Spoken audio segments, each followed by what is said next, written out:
Class 6. Now we will start the same chapter, Civics Chapter 1. We have discussed about this chapter in the last video. We will move ahead. Now today we are going to discuss about the new topics. Now just recall the last topic which we have discussed in the last class. We have discussed about the causes of diversity. Now causes of diversity, now again what is diversity? Variations or differences. तो how many differences we have differences और variation based on, तो हमारी जो diversities इतनी अलग अलग क्यों हैं? तो हिस्ट्री के बेस पे, जोग्राफ़ी के बेस पे, ऑक्यूपेशंस के बेस पे, लैंग्वेज के बेस पे, रिलीजियस एंड फिज़िकल कैरेक्टर्स के बेस पे। तो हम लोगों ने हिस्ट्री डिस्कस कर लिया था, रिलीजियस डिस्कस कर लिया था। अब हम मूव करेंगे ऑक्यूपेशंस को लेके, ठीक है ना। ऑक्यूपेशंस को लेके यहाँ पे क्या बताया गया, देखो all of us follow varieties of occupations. यहाँ पे अलग अलग लोग अलग अलग काम करते हैं। Okay now do you know अब occupations may also depend on the geographical features of the people we live in. तो यहाँ पे क्या बताना चाहता है कि हम जहाँ जिस जगह पे रहते हैं ये भी हमारी ऑक्यूपेशन पे बहुत बड़ा अफेक्ट करता है। जैसे एग्जांपल ले लो, people who is living in coastal regions. तो जो लोग यहाँ पर जो पीपल्स जो है कोस्टल एरिया में, तो कोस्टल एरिया क्या है? द एरिया नियर द सी। तो ये जो एरिया है यहाँ पर, क्योंकि यहाँ पे बे ऑफ बंगाल है, ठीक है, बे ऑफ बंगाल सी है, यहाँ पे अरेबियन सी है और यहाँ इंडियन ओशंस है। तो फ़र्क क्या पड़ रहा है कि जो लोग कोस्टल एरिया में रहते हैं वो लोग क्या काम करेंगे? वहाँ ईज़िली फ़िशिंग, क्योंकि यहाँ पे फ़िश अवेलेबल है, तो ये क्या करेंगे? फ़िशिंग करेंगे। तो इसी तरह से कहा जा रहा है कि occupation is also depend on the geographical features of the people of the place people live. तो यहाँ पे हमने एग्जांपल देखा कि कोस्टल एरिया में लोग मोस्टली फ़िशिंग करते हैं और उनका वो मेन ऑक्यूपेशंस है। अब जो लोग प्लेन में रहते हैं, उनका क्या होगा ऑक्यूपेशन? एग्रीकल्चर होगा, क्योंकि उनके पास फर्टाइल प्लेन है, जो लैंड है वो बहुत ही फर्टाइल है, सॉइल बहुत ही अच्छा है, तो उसमें वो ग्रो करेंगे तो उनका प्रोडक्शन अच्छा होगा। तो वो क्या करेंगे? उनका ऑक्यूपेशन उन्होंने चूज़ किया एज ए एग्रीकल्चर। तो इसी तरह से इसके हिसाब से डिपेंड करता है कि वो कहाँ रहते हैं, इसके हिसाब से वो लोग अपनी ऑक्यूपेशंस। तो यहाँ पे कहा कि occupation also difference is based on geographical features. फिर हम आगे बढ़े languages. We have languages also difference. Now according to that let's see what over here it is. Diversity leads to languages. We have again leads to diversities. Languages बहुत ज़्यादा है India के अंदर। People India speak more than 1600 languages and dialects of these.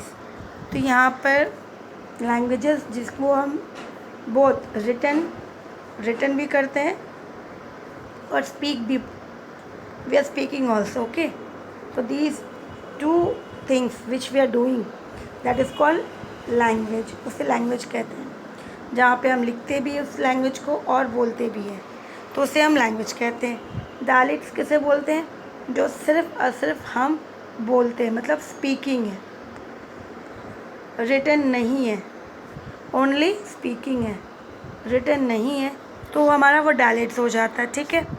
तो इसी तरह से हमारे गवर्नमेंट ने इतने सारे लैंग्वेजेस हैं जिसके कारण ओवरऑल हमें अपना एज एन रिकॉग्नाइज्ड कि पूरी इंडिया में जो कहीं भी जाएंगे ये लैंग्वेजेस जो है हमें कॉमनली मिलेगी। इसलिए 22 लैंग्वेजेस जो हैं इंडियन कॉन्स्टिट्यूशंस में अपने उसके अंदर शेड्यूल लिस्ट में बना के रखा गया है। Hindi in Devanagari script English are recognized as the official language of the Indian Union, but the Constitution of India also. So Hindi is also there, English is also there. So based on language also we have seen we have very different peoples speaking different languages and dialects.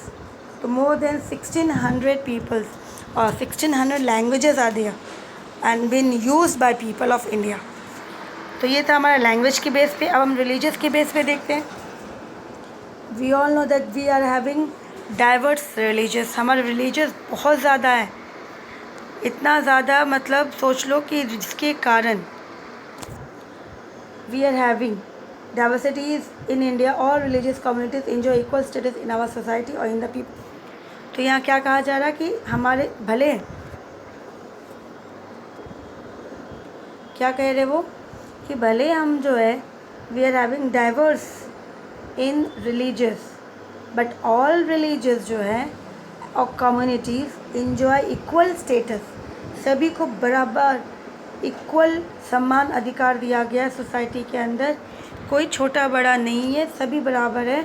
People belonging to the religious are free to profess, practice and propagate their religious of their choice which make India secular country. तो कहा जा रहा है कोई भी religious के हो लोग, उनसे कोई दबाव नहीं है कि आपको कोई प्रेशराइज कर रहा है कि आपको ये रिलीजियस फॉलो करना, आप फ्री हो, आप कोई भी रिलीजियस को प्रोफेस करें, माने, उसकी पूजा पाठ करें, उसके बारे में लोगों को बताएं, ये आपकी चॉइस है। इंडियन गवर्नमेंट आपके इस चॉइस के ऊपर कभी भी इंटरफेरेंस नहीं करेंगे, और जिसके कारण Indian country are called as secular country. तो what is the meaning of secular? It means we are free to profess, practice, propagate any religions. अगर आप फ्री हो कोई भी रिलीजियस को प्रैक्टिस करें, प्रोफेस करें या प्रोपागेट करें, तो उस कंट्री को क्या कहा जाता है? सेक्युलर कहा जाता है। ठीक है, तो अब हम देखते हैं हमारे इंडिया में कौन कौन सी है। हिंदुज़म है, इस्लाम है, सिखिज़म है, क्रिश्चियंस है, बुद्धिज़्म, जैनिज़्म, इसके अलावा और भी है। And all together they live peacefully and harmony, जहाँ पे सभी मिलके रहते हैं भाईचारा के थ्रू, ब्रदरहुड के थ्रू, आपस में मेल जोल के रहते हैं, जहाँ पे कोई झगड़ा नहीं होता है इनके बीच में। अगर कभी झगड़ा होता है तो वो सुलझ जाता है, उसे अब आगे तक नहीं बढ़ाया जाता। तो इसी तरह से हमने देखा कि लैंग्वेज के बेस पे और रिलीजियस के बेस पे भी इंडिया के अंदर बहुत सारी डाइवर्सिटीज़ है। अब हम बढ़ेंगे फिज़िकल कैरेक्टरिस्टिक्स ऑफ पीपल। अब इसकी फ़िज़िकल कैरेक्टरिस्टिक्स क्या है, पीपल्स में क्या क्या है, किस बेस पे वो, क्योंकि we all human beings are also not equal, हर इंसान एक दूसरे से अलग अलग है। अगर कोई बहुत ज़्यादा टॉल है तो कोई शॉर्ट होता है, ठीक है ना, कोई बहुत फेयर होता है तो कोई कॉम्प्लेक्स होता है, उनकी कलर जो होती है ना ब्लैक होती है। इस तरह से they are also physical features, बहुत ज़्यादा फीचर्स है ह्यूमन बींग्स के अंदर भी। For example some are short with others while some are tall. जैसे मैंने कहा कि कोई छोटा होता है हाइट में तो कोई बड़ा होता है। सम आर लाइट कलर, बहुत ही ज़्यादा लाइट कलर है, गोरे हैं, light colour eyes, other having dark colours eyes, किसी के आइज़ की कलर्स भी अलग होती है। तो इसी तरह से human beings, in spite of all this differences, we all are human being and we should live together amicably in the society. आपस में मेल जोल के, बिगड़ सोचे समझे कि हम छोटे बड़े ये भेदभाव ना करके बस यही सोचना है कि we are all human beings. और इसी तरह से हमने देखा कि ह्यूमंस पीपल्स के अंदर भी डाइवर्सिटीज़ है। क्यों ये डाइवर्सिटीज़ में इसमें हमारा कोई भी हैंड नहीं है, क्योंकि it is been done by our nature. ये नेचर है, इसमें हम उसे कुछ भी नहीं कर सकते, हम अपनी हाइट को अपने हिसाब से नहीं बड़ा कर सकते, छोटा कर सकते, it is based on nature. तो इसी तरह से अब हम बढ़ेंगे डाइवर्सिटीज़ इन इंडिया। तो इसी चीज़ों को आगे लेते हुए आगे बढ़ते हैं कि India is a land of diverse. अब इंडिया भी लैंड जो है बहुत बड़ा है। India is called the 7th largest country in the world. Okay, largest country है वर्ल्ड के अंदर। तो सोचो उसकी बात एरिया वाइज कितना एरिया होगा, बहुत बड़ा एरिया होगा। जोग्राफिकली उसकी फीचर्स अलग होंगे, पीपल्स के लैंग्वेजेस अलग होंगे। हमने डिस्कस किया अभी लैंग्वेज के बारे में, रिलीजियस के बारे में, कल्चर्स मैंने बताया था पीछे कल कि cultures means the way people live their life, means how people live their life, who live their life, people live their life। तो यहाँ पे people, how the people live their life are known as culture and traditions. तो इसी तरह से diversities अगर हम जाते हैं तो बहुत ज़्यादा इंडिया के अंदर डाइवर्सिटीज़ है। However this wide range of differences, जो भी डिफरेंसेस है हमारे यहाँ पे, इज़ ऑल्सो वननेस, कि हमें कहीं ना कहीं वो एक बना देता है। क्यों? क्योंकि जब हम बोलते हैं, हम ये नहीं बोलते हैं, हम क्या बोलते हैं, वी आर ऑल इंडियंस। हम क्या आवाज़ करते हैं, हम एक ही आवाज़ बोलते हैं that we are all Indians. तो इसी तरह से ये कहीं ना कहीं हमें एक कर देता है, भले हम अलग अलग हैं। तो this oneness is refer to as unity in diversity. और जिसे कोई कहा जाता है ये हमारी शक्ति है, यूनिटी है। भले हम अलग अलग हैं लेकिन ये अलग अलग ही हमें एक करता है, हमें ताकत देता है। It means that despite the differences in language, इसका मतलब भले हम लैंग्वेजेस भाषाएं अलग बोलते हैं, हमारी रिलीजियस अलग है, कल्चर्स अलग है, ट्रेडिशंस अलग है, but people are proud to known as Indians. लेकिन फिर भी we are proud to say that we are all Indians. तो जिसके लिए we are been called as, तो इसलिए क्या बोलते हैं, यूनिटी इन डाइवर्सिटीज़। तो डाइवर्सिटीज़ हमने देखा था डिफरेंसेस, क्या देखा था, तो डिफरेंसेस है।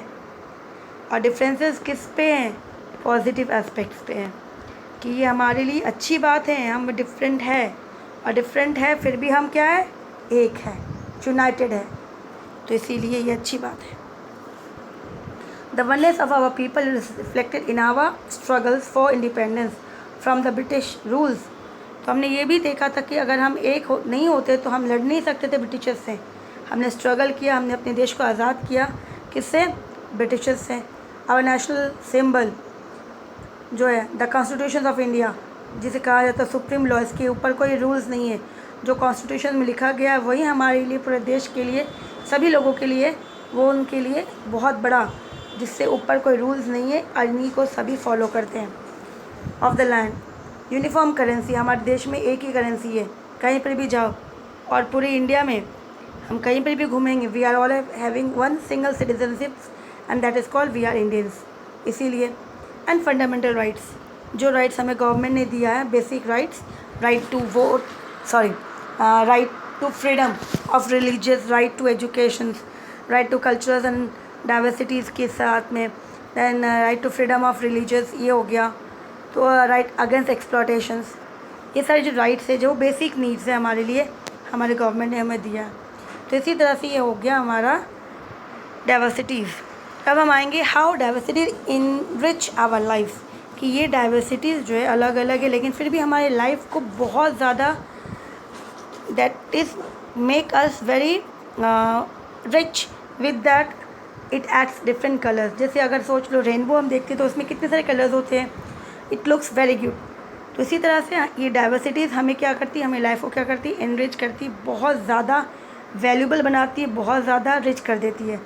तो इसी तरह से यहाँ पे it add colours to our life, it gives us chance to win to live the life with different peoples in a diverse. तो यहाँ पे क्या आ गया, एक तो हमें अगर सोचो एक जैसे लोग होते तो हमें मज़ा भी नहीं आता, तो हम अलग अलग लोगों के साथ रहते हैं। तो ये हमारे लिए बहुत अच्छी बात है कि हम सबके साथ मिल के रहते हैं, सबके बारे में कुछ ना कुछ सीखते हैं, वो हमसे सीखते हैं, हम उनसे सीखते हैं। तो it is a really good thing. We recognise the different characteristics of everyone, साथ साथ सबका अपना अपना कैरेक्टरिस्टिक्स होता है। Everyone appreciate the differences and relearns from each others, और साथ साथ वो एक दूसरे से अलग है और कुछ ना कुछ उनसे सीखते भी है और सिखाते भी है।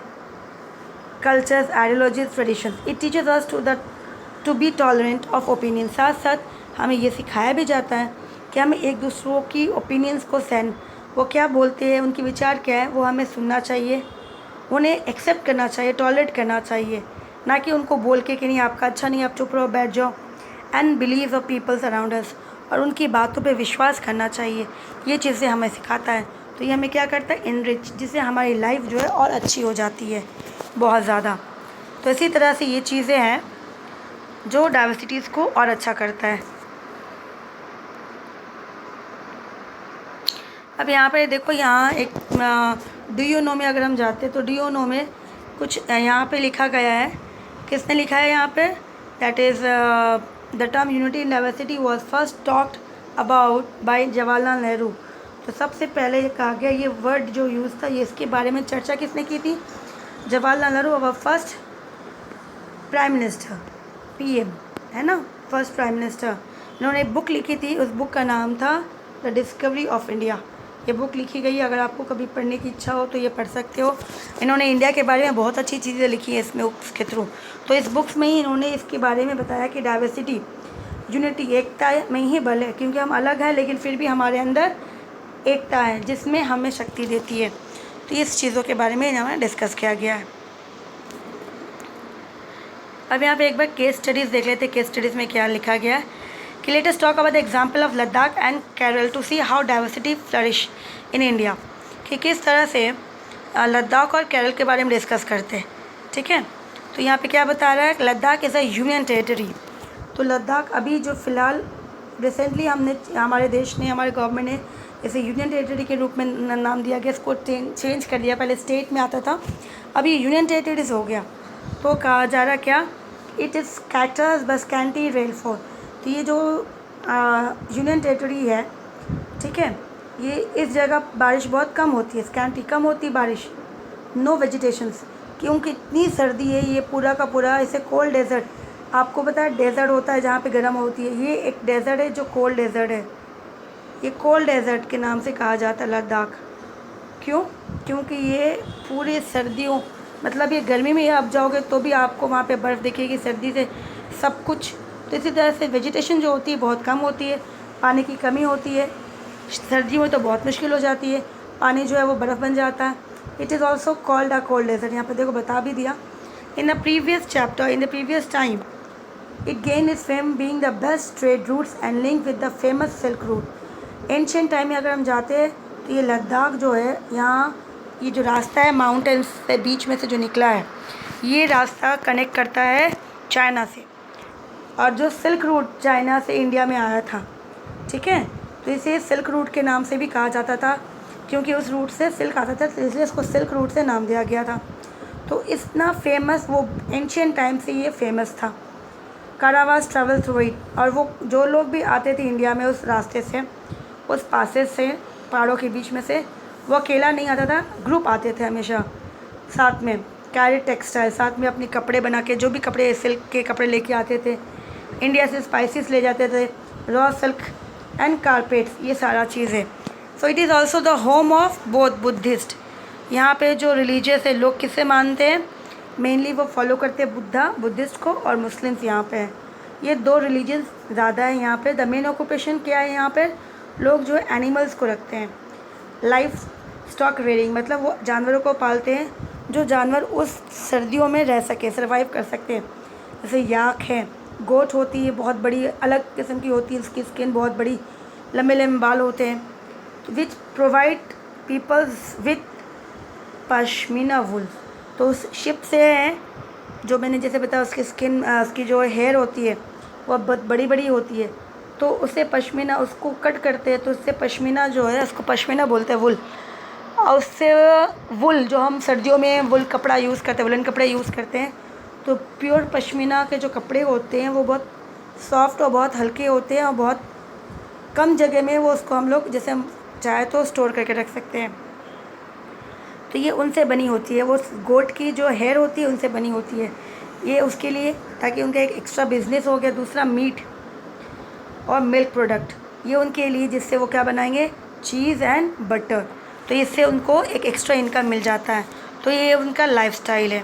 तो इसी तरह से ये हमारे एक यूनियन टेरिटरीज़ के बारे में हमने डिस्कस किया, जहाँ पे लोग जो है उनका लाइफस्टाइल अलग है, उनका कल्चर अलग है, और साथ साथ उनकी बिज़नेस वो भी अलग है, ऑक्यूपेशन भी अलग है।